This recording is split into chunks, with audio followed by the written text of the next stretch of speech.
मैं सबसे पहले दाद देना चाहती हूँ इस बिल के टाइमिंग की कि अभी ईद की रौनक बुझी भी नहीं थी और हमारी जड़ों पर एक नया फरमान लाया गया।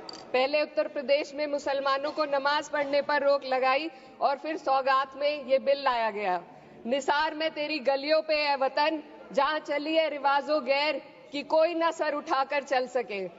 मैं सभापति जी आपको ये बताना चाहती हूँ कि ईद के मौके पर एक विधवा महिला अपनी लड़की के साथ मेरे पास आई और उसने बताया कि वह एक वक्फ की प्रॉपर्टी में रहती है, वही उसके सर पर छत का काम भी करती है और उसकी रोजी रोटी भी वहीं से आती है। वो इस बिल को लेकर इतनी फिक्रमंद थी कि कहीं उससे वो उसकी संपत्ति ना छीन ली जाए। वो अकेली एक ऐसी महिला नहीं है, ऐसे लाखों लोग हैं जो वक्फ की गरीब महिलाएं जो वक्फ की संपत्ति से अपना रोजगार चला रहे हैं। और ये जो वक्फ बाय यूजर क्लॉज के हटाने से लाखों वक्फ की जायदाद अपना स्टेटस खो देंगी और लाखों लोग इसी तरीके के लोग सड़कों पर आ जाएंगे। वक्फ क्या है? वक्फ बाय यूजर क्या है? इसका ये मतलब है कि कोई जायदाद अगर सालों से दीन और भलाई के कामों के लिए इस्तेमाल हो रही हो तो वो खुद ब खुद वक्फ मानी जाएगी।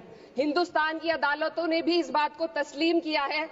वक्फ बाय यूजर सिर्फ वक्फ बोर्ड को ही मिली कोई खास सौगात नहीं है, ये बल्कि सभी अन्य धार्मिक ट्रस्टों को परंपरा और यूज के आधार पर बिना किसी डॉक्यूमेंटेशन के धार्मिक चरित्र को डिक्लेयर करने का राइट मिला हुआ है। भारत के संविधान के आर्टिकल 13 क्लॉज 3 में कस्टम और यूसेज को कानूनी वैधानिकता प्रदान करता है। इसी आर्टिकल से वक्फ बाय यूजर भी निकला गया है। इस बिल के कानून बनने पर वक्फ बोर्ड तो इस प्रोविजन से हाथ धो बैठेगा, लेकिन अन्य धार्मिक ट्रस्टों को यह सुविधा जारी रहेगी। इससे भारतीय संविधान के आर्टिकल 14 और 15 का सीधा उल्लंघन है, जो धर्म और जाति के आधार पर भेदभाव और कानून के सामने सभी की बराबरी पर जोर देता है।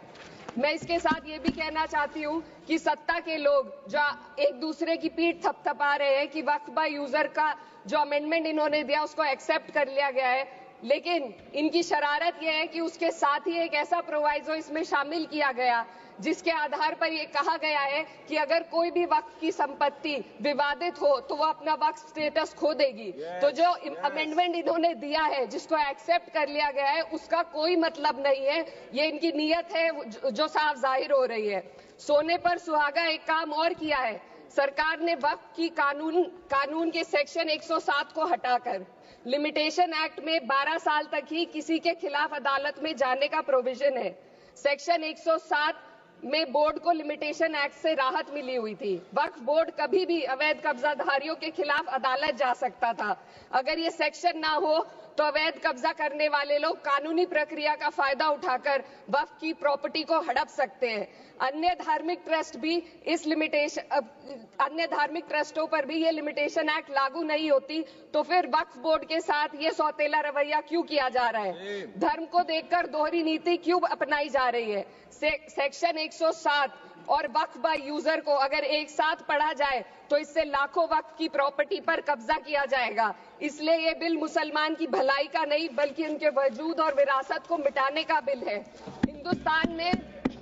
हिंदुस्तान में बहुत सारे धार्मिक ट्रस्ट हैं जिसमें उस खास मजहब के लोग शामिल होते हैं और उसका इंतजाम करते हैं। और ये बात समझ में आने वाली भी है, क्योंकि जो व्यक्ति अपने मजहब के रीति रिवाज को जितना अच्छे से समझ सकता है, किसी अन्य मजहब का व्यक्ति नहीं समझ सकता।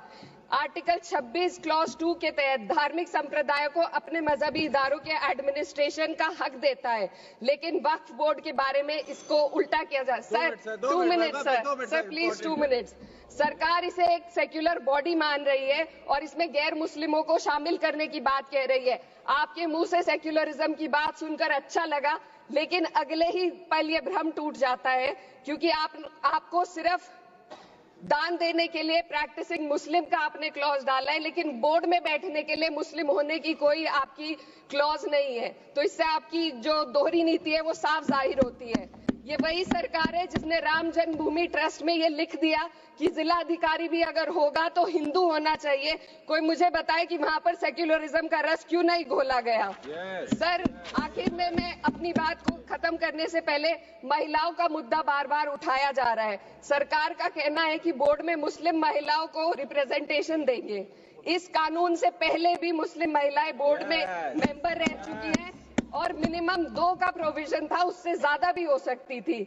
सर, मैं ये कहना चाहती हूँ कि सरकार ने महिलाओं के लिए ऐसा कौन सा नया काम किया जिसका ढिंढोरा सरकार का हर सदस्य पीट रहा है। इस बात की तायीद अगर आपकी तरफ से कोई मुस्लिम महिला करती तो हम उसका यकीन भी करते, लेकिन अफसोस आपकी इतनी लंबी कतार में एक भी मुस्लिम महिला नजर नहीं आती है। सर,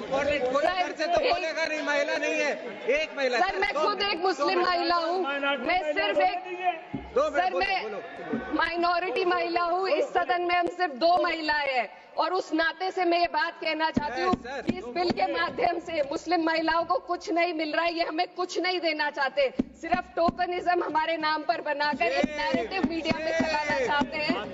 तो ये बिल मुसलमान की भलाई का नहीं, उनकी पहचान को मिटाने का है। सर, अंत में मैं बस यही कहना चाहती हूँ कि कागजों की कैद में बस नाम रह जाएंगे, वो जो हमारे थे सिर्फ दावे में रह जाएंगे। इस बिल के द्वारा मीठी ईद के जायके को कड़वा करना, यही असली सौगाते मोदी था। बहुत बहुत